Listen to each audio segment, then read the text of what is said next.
흥미로운 질문으로 시작해 보겠습니다. 세계 인구의 0.2%, 1,580만 명에 불과한 유대인들이 세계 억만장자의 15%, 노벨상 수상자의 20%를 차지한다는 사실 알고 계셨나요? 반면 한국은 노인 빈곤율 43.4%로 OECD 1위입니다. 도대체 무엇이 다른 걸까요? 한국인과 유대인은 공통점이 있습니다. 두 민족 모두 나라를 빼앗기고 척박한 환경에서 큰 고난을 겪었죠. 하지만 유대인들은 이러한 역경 속에서도 어떻게 이토록 압도적인 부를 이룰 수 있었을까요? 부동산 하락, 주식 폭락, 인플레이션. 이런 상황에서도 유대인 가문은 왜 흔들리지 않을까요? 흥미로운 점은 이들이 초자연적인 비결이나 특별한 재능을 가진 것이 아니라는 사실입니다. 단지 수천 년 동안 검증된 그들만의 돈 다루는 원칙을 전수해 왔을 뿐입니다. 지금부터 이 유대인들의 부를 일구는 5가지 핵심 원칙을 하나씩 살펴보겠습니다. 먼저 유대인의 부에 관한 이야기에 빠지지 않고 등장하는 이름이 있습니다. 바로 로스차일드 가문입니다. 이 가문이 어떻게 시작되었을까요? 1714년 독일 프랑크푸르트의 유대인 빈민가에서 마이어 암셸 로스차일드는 환전상 조수로 일하며 금융 지식을 습득했습니다. 당시 유대인들은 직업 선택에 제한이 많았고 생존을 위해 돈에 관한 지식을 익혀야 했습니다. 즉, 돈은 생존에서 시작된 것입니다. 마이어는 중요한 교훈을 배웠습니다. 돈은 생존의 수단이며 모든 위기에 대비해야 한다. 이 생존 본능이 오늘날까지 유대인 금융 철학의 근간이 됩니다. 그는 5 아들을 유럽 각국의 금융 중심지에 보내 네트워크를 구축했습니다. 프랑크푸르트, 파리, 런던, 나폴리, 비엔나. 이 형제들은 정보를 공유하며 유럽 전역의 금융 흐름을 파악했죠. 나폴레옹 전쟁 당시 로스차일드 가문은 영국 정부의 전쟁 자금을 빌려주는 한편 전쟁 소식을 빠르게 입수해 채권 시장에서 이득을 보았습니다. 전투의 결과를 남들보다 빨리 알게 된 네이슨 로스차일드는 전략적 투자로 가문의 부를 크게 늘렸습니다. 이 이야기에서 우리가 배울 점은 무엇일까요? 정보의 중요성입니다. 로스차일드 가문은 정보를 돈으로 환산했습니다. 네트워크의 힘입니다. 형제들이 각국에 퍼져 정보를 공유했듯 신뢰할 수 있는 금융 네트워크는 큰 힘이 됩니다. 위기 대비 마인드입니다. 유대인들은 언제든 재산을 빼앗길 수 있다는 위기의식을 가지고 있었기에 항상 유동성과 분산 투자를 중요시했습니다. 그럼 유대인들의 부를 만드는 5가지 핵심 원칙 중 첫 번째는 무엇일까요? 바로 3분의 1 법칙입니다. 유대인의 금융 지혜는 이 탈무드에서부터 시작됩니다. 탈무드는 사람은 자신의 돈을 3등분해야 한다고 가르칩니다. 3분의 1은 저축, 3분의 1 생활비, 3분의 1은 투자 및 기부입니다.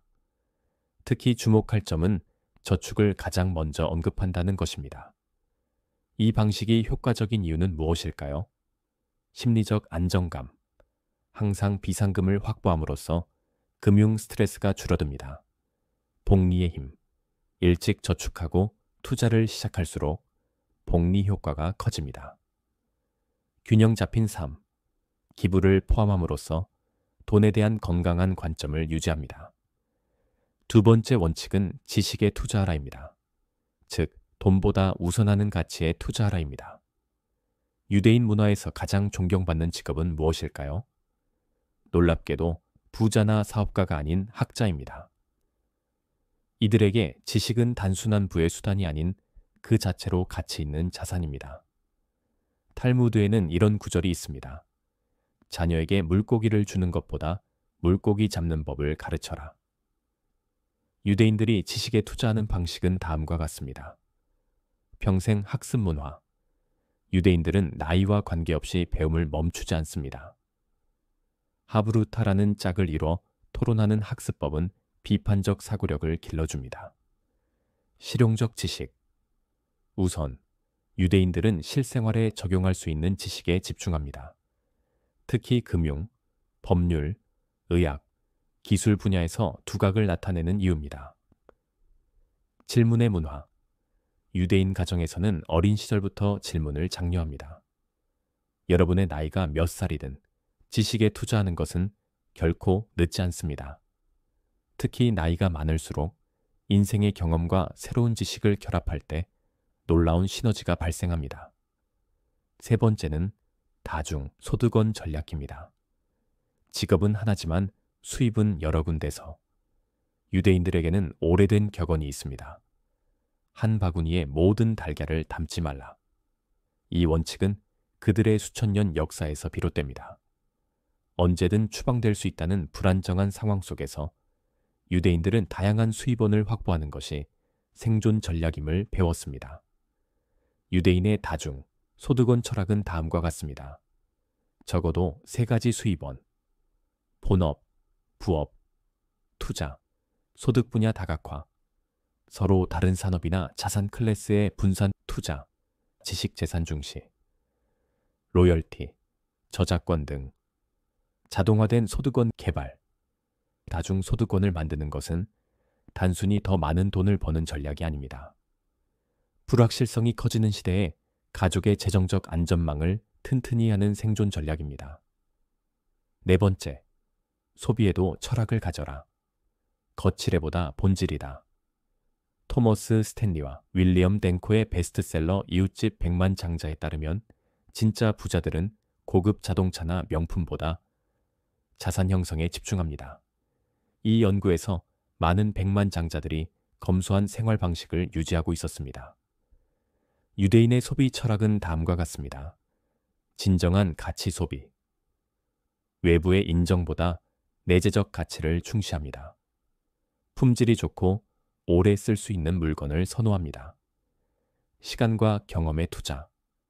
물질보다 가족과의 시간, 교육, 경험에 더 많은 돈을 씁니다. 필요와 욕망의 구분.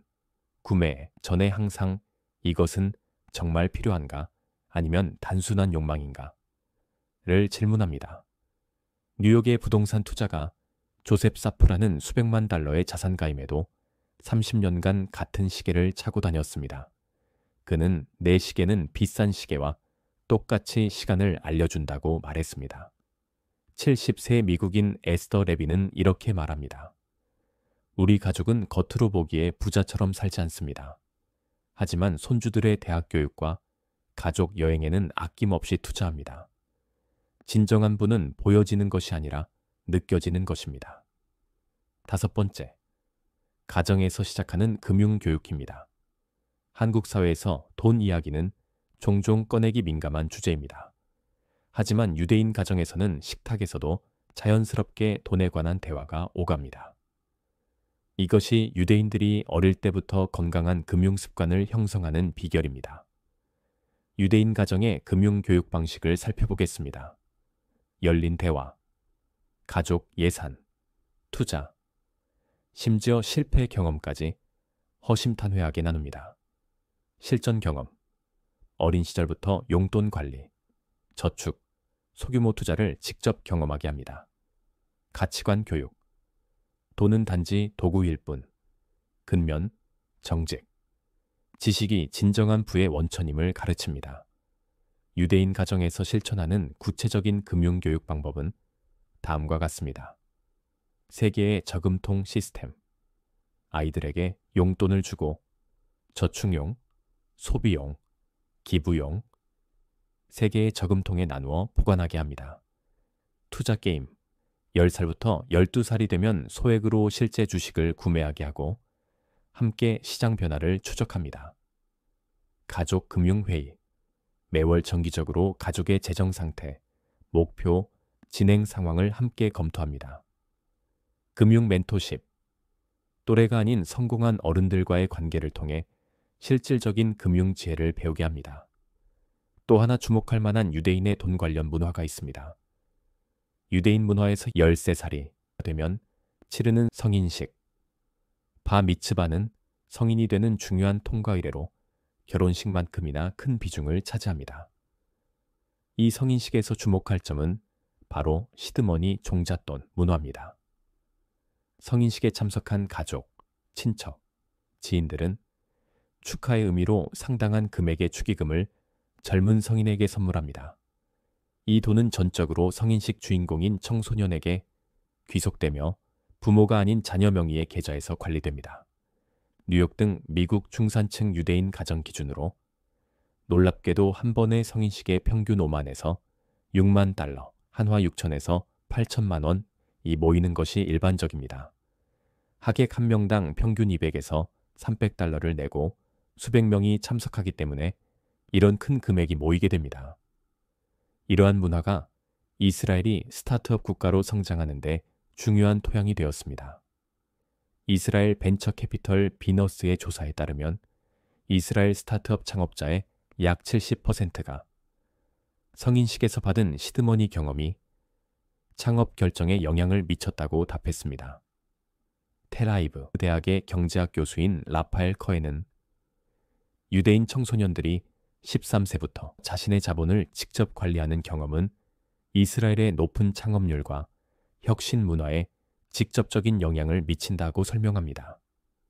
지금까지 유대인의 부를 만드는 핵심 원칙에 대해 살펴보았습니다. 유대인의 부자 원칙은 특별한 재능이나 타고난 행운이 아닌 세대를 거쳐 검증된 지혜와 실천에서 비롯됩니다. 그들의 성공 비결은 화려한 투자 기법이나 복잡한 금융 전략이 아닌 일상에서 꾸준히 실천하는 건전한 돈 관리 습관에 있습니다. 유대인들이 보여준 돈 다루는 지혜는 단순히 부자가 되기 위한 것이 아닙니다. 그것은 자신과 가족을 위한 안정된 미래를 준비하고 다음 세대에게 건강한 금융 습관을 물려주는 것입니다. 유대인의 이 지혜를 우리의 현실에 어떻게 적용할 수 있을까요? 첫째, 3분의 1 법칙 시작하기. 수입이 들어오면 자동 저축, 투자, 생활비 계좌를 분리해보세요. 둘째, 지식에 투자하기. 내 시간과 예산의 일부를 자기개발, 자녀교육에 투자해보세요. 셋째, 다중소득원 구축하기. 본업 외에도 작은 부업, 소득 바구니를 한 가지씩 키워보세요. 넷째, 가치 중심 소비하기. 소비 결정을 할 때는 내 삶에 주는 가치를 항상 고민해보세요. 소비 내역을 필요와 욕망으로 분류해보고 물건보다 경험과 교육에 투자하는 비율을 높여보세요. 다섯째, 금융대화 시작하기. 가족 또는 가까운 사람들과 솔직하게 돈 이야기를 나누는 습관을 들여보세요. 이런 작은 실천들이 모이면 여러분의 자산 그래프도 분명 더 높이, 더 안정적으로 오를 수 있을 것입니다. 지금 여러분의 돈은 어디로 흘러가고 있나요? 어떤 기준으로 저축, 투자, 소비, 그리고 대화를 하고 계신가요? 지금부터 차근차근 진짜 부의 길, 그리고 건강한 경제 습관을 만들어 보세요. 오늘 배운 지식이 여러분의 삶의 작은 변화의 시작이 되기를 바랍니다. 지금까지 행복 인생이었습니다. 감사합니다.